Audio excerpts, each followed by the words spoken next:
Je vais quitter mon Haïti qui m'a amené ici en Europe. Je vous explique. Cette personne, quand je l'ai rencontré sur les réseaux et tout, il m'a plu. Il m'envoyait des 100 euros, des 50 euros et tout. Jusqu'à ce qu'il me dit, je ne peux plus vivre sans toi, il faut que tu viennes. J'ai dit ok. J'ai lâché mon boulot, je suis arrivée ici. Les premiers moments, ça a été pas ouf. Vraiment pas ouf. Je suis arrivée dans une maison, il venait de prendre la maison, il n'y avait rien dedans. Il n'avait qu'une seule chaise. On a commencé à dormir par terre. Je vous assure que si mon pays, c'était comme la Belgique et la France, je pense que je serais reparti aussitôt. Mais c'était trop loin, j'avais fait 8000 kilomètres, j'avais laissé mes enfants. J'étais obligée de supporter ça. On a commencé petit à petit et tout. Et à chaque fois que j'avais envie de me parfumer, il me dit, allons, on va aller dans un grand magasin, là où on fait là où on vend des parfums, là. Vous savez qu'il y a des testeurs. On se mettait des petits parfums et tout, et tout, et tout, on sortait.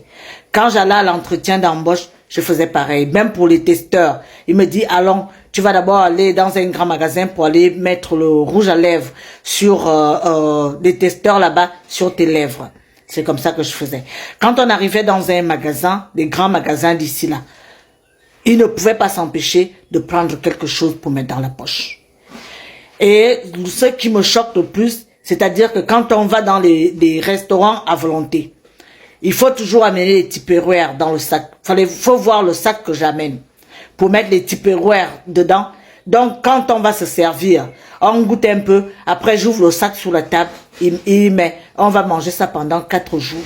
Je vais me servir. Dès que je reviens, j'ouvre, je mets. On va manger pendant 4 jours. C'est comme ça. Est-ce que vous-même, c'est comme ça? Dès qu'il trouve un travail, il va faire 1 mois, il va venir s'asseoir à la maison, il a déjà mal au dos. Dès qu'il trouve le travail, il va faire 2 semaines, il vient s'asseoir, il dit qu'il a déjà mal au dos. Moi, je n'en peux plus de cette situation. Et quand je vais aller travailler, il commence à me tabasser. Oui, les Haïti frappent les femmes. Dès qu'il m'appelle, je n'ai pas décroché. Vous savez très bien qu'ici, le téléphone, tu n'as pas droit.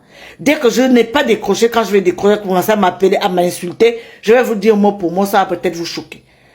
Mais c'est comme ça, c'est ma réalité. Je vous explique. Il va commencer à me dire, sale pute, salope, tu es allé encore te faire coucher par je ne sais qui, par des noirs comme toi qui ont des gros bangalas. C'est comme ça.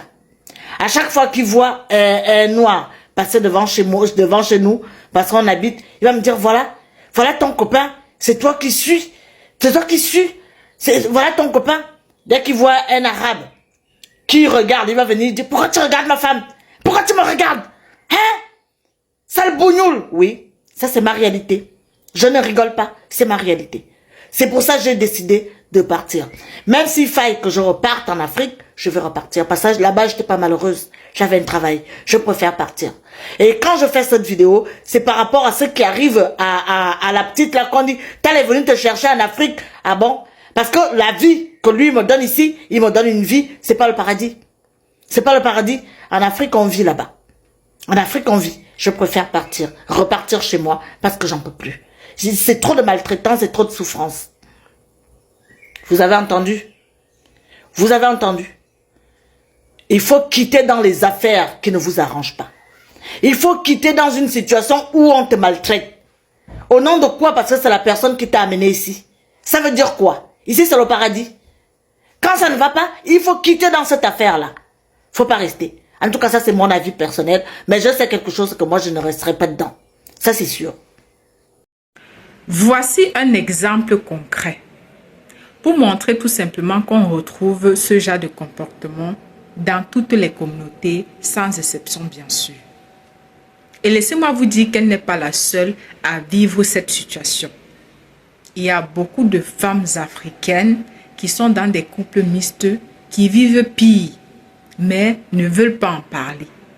Pourquoi selon vous? Parce qu'elles ont tendance à dire sur les réseaux sociaux comme quoi elles sont dans des couples mixtes, ça se passe toujours bien, le Haïti est doux, le Haïti, alors que certaines sont victimes de violences conjugales. Est-ce que vous m'avez entendu? Sur les réseaux sociaux, elles sont toujours là, à pointer du doigt. sur les frères noirs, comme quoi non, quand nos frères noirs viennent nous épouser en Afrique, dès qu'on arrive ici, on vit le calvaire, ils ne sont pas doux, ils ne sont pas ceci, on souffre. Regardez. Est-ce que là, c'est chez le noir? Arrêtons souvent la stigmatisation. Arrêtons souvent la stigmatisation. Ça, c'est le complexe d'infériorité, selon moi. Ça, c'est le complexe d'infériorité. Je suis désolée de vous le dire. Je suis désolée. Elle partage son expérience, ce qu'elle vit au quotidien. Elle n'a pas inventé. Hein. Ça veut dire qu'à un moment donné, elle en a marre. Elle veut vivre pour elle. Elle s'en fout de ce que les gens vont dire. Vous comprenez? Donc, certaines femmes africaines complexées là, stop, hein? Stop, parce que des fois, on sait ce que vous vivez dans vos foyers. La réalité est tout autre chose. La réalité est tout autre chose. Des fois, vous ne voulez pas quitter ces mariages mixtes là parce que vous avez peur de ce que les gens vont dire, le regard des autres. Parce que oui, vous avez passé votre temps à l'œuvre à dire comme quoi ils étaient doux, comme, mais ils sont romantiques. Hein? Donc, même si vous êtes victime de violences conjugales, vous allez trouver le courage pour aller les dénoncer. Le regard des autres, vous avez peur des moqueries. Vous avez peur des moqueries. On a souvent tendance à dire non, c'est toujours dans des couples africains que ça se passe. Non, l'homme africain traite mal sa femme. Regardez. Regardez. On a vu certains cas, comment ça s'est terminé. On a vu comment certains couples mixtes se sont terminés. Donc, à un moment donné, la stigmatisation, là, c'est terminé. Je pense que nous devons arrêter de dénigrer les hommes de notre communauté. Et cela va dans les deux sens, bien sûr, hommes comme femmes. Si vous voulez aller dans des couples mixtes, allez sans dénigrer. Allez dans la paix. Est-ce que vous avez déjà vu une Whitey quand elle veut se mettre en couple avec un Africain? Vous n'allez pas la voir dénigrer les hommes de sa communauté.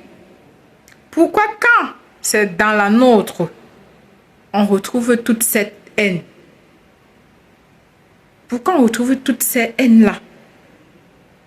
On est toujours là sur les réseaux sociaux à dire non. Oh, vous les hommes africains, vous êtes mal éduqués. Oh, vous les hommes africains, vous êtes les sauvages. Pareil les hommes africains. Oh, vous les femmes africaines, vous n'êtes pas soumises, vous n'êtes pas... Eh, franchement, on retrouve de tout partout. Donc voilà, n'hésitez pas à vous abonner, liker, partager. On se dit à la prochaine vidéo. Au revoir et surtout, portez-vous bien. Abonnez-vous, pardon.